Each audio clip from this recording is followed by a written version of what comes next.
Hello everyone, कैसे हैं आप लोग। बिहार एसएससी इंटर लेवल की जीके सीरीज में आप सभी का बहुत बहुत स्वागत है। आज हम लोग क्वेश्चन नंबर 128 से लेकर के आगे तक करेंगे जहां तक पॉसिबल होगा। आप लोग देख रहे होंगे कि लगातार वीडियो नहीं आ रही, तो हो सकता है कि टाइम का इशू होगा। हाँ, और बहुत सारी परेशानियाँ चलती है इस लाइफ में, तो उस सब चीज़ को देखते हुए हर चीज़ को मैनेज करना पड़ता है, तो इसलिए मैं आप सभी से सॉरी चाहता हूँ। हाँ, आप लोग 2-3 दिन पर ही देखा कीजिए, आपको वो क्वेश्चन का कंटेंट मिलता रहेगा जो मैंने अपने लिए तैयार कर रखा है। इसके लिए आपको टेंशन लेने की ज़रूरत नहीं है। हाँ, लेकिन हो सकता है कि बीच बीच में मैं 1-2 दिन कभी कभी गैप कर जाऊँ। क्वेश्चन नंबर 27 मैंने आप सभी से बता दिया था पहले ही कि आपको कमेंट बॉक्स में बताना है कि किस राज्य सरकार द्वारा स्कूली बच्चों को शिक्षा को बढ़ावा देने के लिए दक्ष मिशन चलाया गया है। तो बिहार होगा, ठीक है।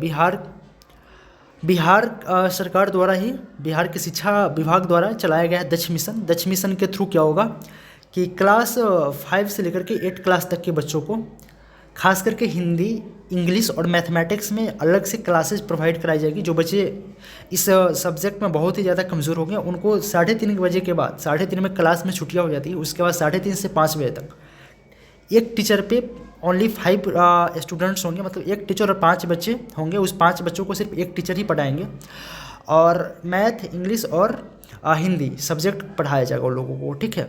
तो यह है दक्ष मिशन का थोड़ा बहुत प्रोग्राम। अगला देखिए, हम लोगों का अगला क्वेश्चन है, पाटलिपुत्र में स्थित चंद्रगुप्त का महल मुख्यतः बना था। पाटलिपुत्र में जो चंद्रगुप्त का महल था, चंद्रगुप्त मौर्य की बात मैं कर रहा हूँ, चंद्रगुप्त द्वितीय तृतीय की बात नहीं कर रहा हूँ, चंद्रगुप्त मौर्य की, मौर्य वंश का, ठीक है। चंद्रगुप्त मौर्य ने, जिसने कि घनानंद को हरा करके और पाटलिपुत्र में अपना मौर्य वंश की स्थापना की थी। हाँ, तो इसी चंद्रगुप्त मौर्य के बारे में है। तो चंद्रगुप्त का जो मैक्सिमम जो चंद्रगुप्त का जो महल था वो लकड़ी का ही था। किसका था? लकड़ी का ही था। इसको याद रखिएगा, लकड़ी का था चंद्रगुप्त मौर्य, ठीक है। उसके बाद जो भी शासक आए और उसका कालक्रम आपको पता होगा तो आप मुझे बताइएगा। देखिए अगला क्वेश्चन अपना 129, अष्ट प्रधान का गठन किसने किया था। देखिए ये क्वेश्चन आपको एंसेंट हिस्ट्री में बाई मिस्टेक आ गया है, क्योंकि मैं क्वेश्चन नहीं सेट करता हूँ, तो उसको पता नहीं कि वो मेडाइवल का है या मॉडर्न का है या एंसेंट का है। फिर भी कर लेता हूँ, ये बहुत ही इंपॉर्टेंट क्वेश्चन है। और ये क्वेश्चन इस बार बीपीएससी जो 69वीं बीपीएससी हुआ है, बीपीएससी, हाँ, बिहार पब्लिक सर्विस कमीशन में ये क्वेश्चन आया हुआ था प्री में, ठीक है। तो इसको याद रखिएगा, अष्ट प्रधान जो नामक 8 मंत्रियों का एक गठन किया गया था वो शिवाजी के द्वारा, ठीक है। जो शिवाजी जो है पेशवा राजवंश जिसे हम लोग कह सकते हैं, ठीक है, उसमें था शिवाजी के द्वारा ही अष्ट प्रधान का गठन किया गया था। शिवाजी के द्वारा अष्ट प्रधान का गठन किया गया था, याद रखिएगा आप लोग, ठीक है। अगला मराठा साम्राज्य, हम लोग जब पढ़ेंगे डिटेल में तो आपको बता देंगे, मराठा साम्राज्य में ही आता है ये।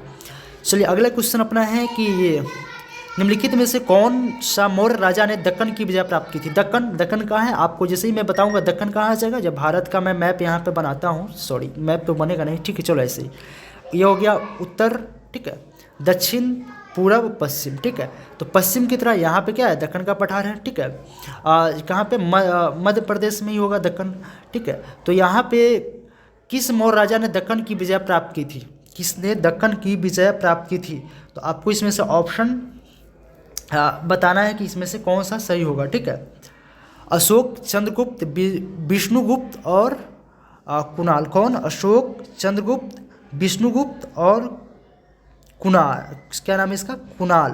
कुणाल के बारे में मुझे नहीं पता है, बाकी बिंदुसार, अशोक, चंद्रगुप्त आप लोग बहुत अच्छे से रटे होंगे, ठीक है। तो आपको इसमें से पता होना चाहिए आपको कि इसका जो राइट आंसर हो जाएगा वो हो जाएगा चंद्रगुप्त। कौन? चंद्रगुप्त, क्योंकि अशोक का जो था इस साइड नहीं था, ठीक है, दक्षिण की तरफ। अशोक का पश्चिम साइड में था, ईरान तक, ठीक है, हेरात, कंधार, अफगानिस्तान साइड में था, ठीक है। उसके बाद कलिंग तक, उड़ीसा तक ही अशोक आया था, उसके बाद बिहार में तो था ही, लेकिन मध्य प्रदेश में जो आया था वो चंद्रगुप्त मौर्य ने ही यहाँ तक साम्राज्य विस्तार किया था।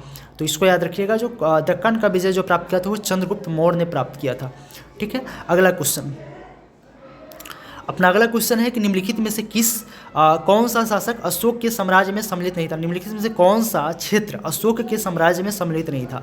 तो अशोक के साम्राज्य में भाई साहब अफगानिस्तान तो था ही, बिल्कुल था, ठीक है, बिहार भी था, हाँ, कलिंग भी था, बिहार भी था, कलिंग भी था, और श्रीलंका में रिकॉर्डिंग नहीं होना चाहिए जहाँ तक मुझे लगता है। श्रीलंका नहीं होना चाहिए, क्योंकि श्रीलंका कहाँ चला जाता है, सबसे नीचे चला जाता है हिंद महासागर क्षेत्र में, तमिलनाडु से नीचे, और तमिलनाडु केरला आंध्र प्रदेश तक गया ही नहीं था अशोक।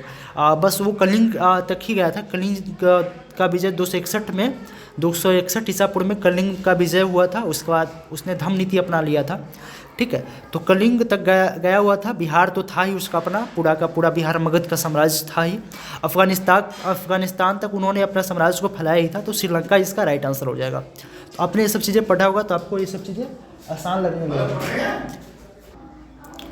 अगला क्वेश्चन अपना है यहाँ पे, अशोक के शासनकाल में बौद्ध सभा किस नगर में आयोजित की गई थी? अशोक के शासनकाल में जो बौद्ध सभा जो थी, क्योंकि बौद्ध संगीतियाँ 4 हुई थी। कितनी बौद्ध संगीतियाँ हुई थी? 4 बौद्ध संगीतियाँ हुई थी। पहला कहाँ हुआ?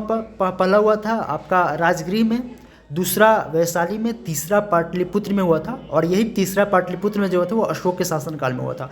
और चौथा जो बौद्ध संगीति हुआ था वो हुआ था आपका, चौथा बौद्ध संगीति आपका कुंडल वन में हुआ था शायद, और वो कनिष्क के शासनकाल में हुआ था। तो यह मैं बार बार बताता हूँ, आप लोग इसे ध्यान से सुनिए, आपको याद हो जाएगा। अशोक के शासनकाल में तृतीय बौद्ध संगीति हुई थी, जो कि पाटलिपुत्र में हुई थी। कहाँ पे हुई थी? पाटलिपुत्र में। इसका राइट आंसर बी हो जाएगा, ठीक है।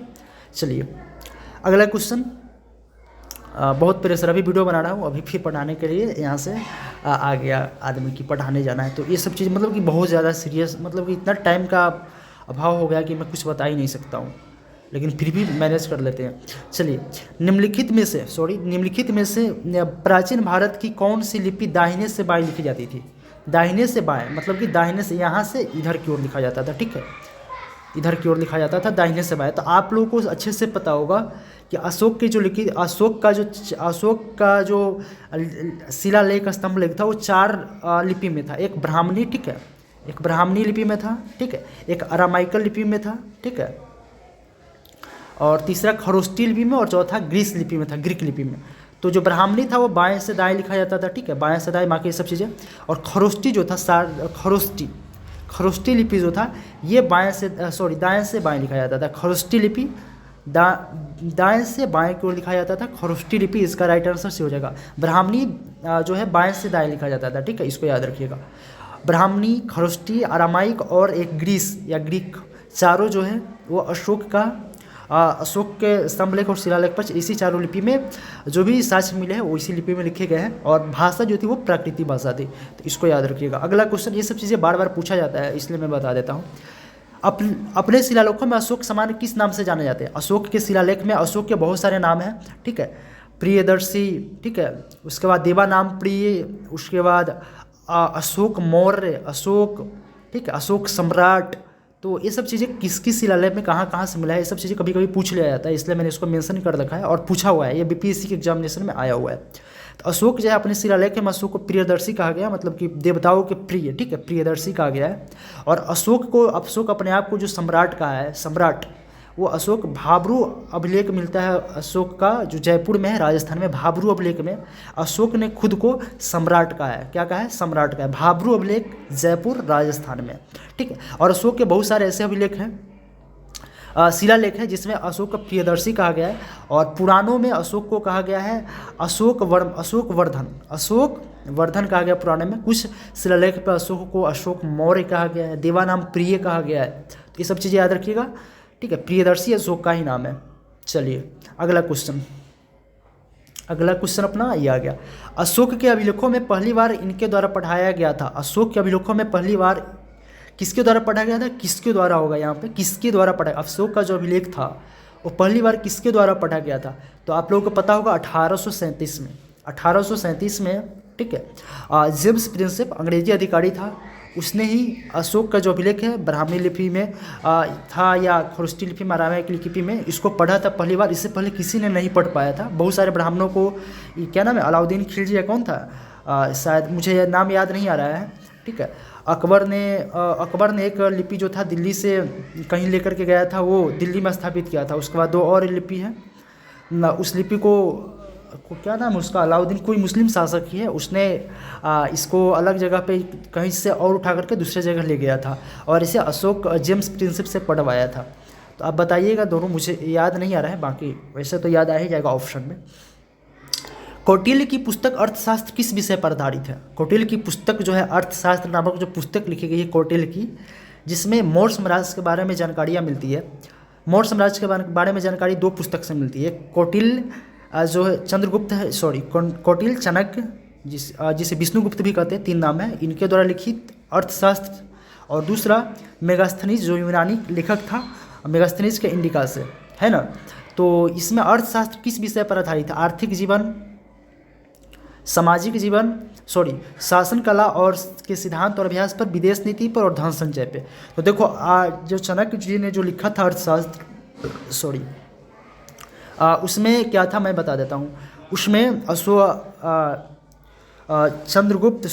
कौटिल्य ने जो अर्थशास्त्र लिखा था उसमें आर्थिक संबंध भी था कि राजनीतिक व्यवस्था को कैसे सुदृढ़ करना है। इसके लिए आर्थिक रूप से मजबूत होना किसी भी राज्य को, किसी प्रशासनिक क्षेत्र को बहुत ज़रूरी है।